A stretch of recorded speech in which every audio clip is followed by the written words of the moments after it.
അങ്ങനെ മദ്രാസ്കാരൻ എന്ന ചിത്രത്തിൻ്റെ ഒഫീഷ്യൽ OTT റിലീസ് തീയതി ഇപ്പോൾ പുറത്തുവന്നിരിക്കുകയാണ്.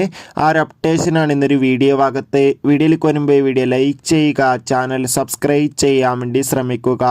ഷെയ്ൻ നിഗം നായകനെത്തിയ ആദ്യത്തെ ചിത്രമായിരുന്നു മദ്രാസ്കാരൻ. ചിത്രത്തിന് ഒരു ആവറേജ് അഭിപ്രായം മാത്രമായിരുന്നു സ്വന്തമാക്കാൻ വേണ്ടി സാധിച്ചിട്ടുണ്ടായിരുന്നത്.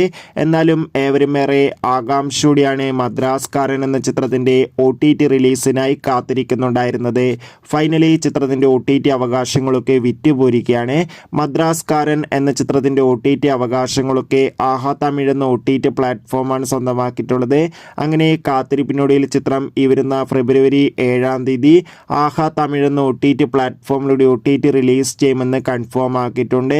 എന്തായാലും മദ്രാസ്കാരൻ എന്ന ചിത്രത്തിൻ്റെ OTT റിലീസിനായി കാത്തിരിക്കാം. ചിത്രം കണ്ടവരുടെ അഭിപ്രായം തീർച്ചയായും കമൻറ്റ് ബോക്സിൽ രേഖപ്പെടുത്താൻ വേണ്ടി ശ്രമിക്കൂ. അടുത്തൊരു വീഡിയോയിൽ കാണും വരെ ബൈ.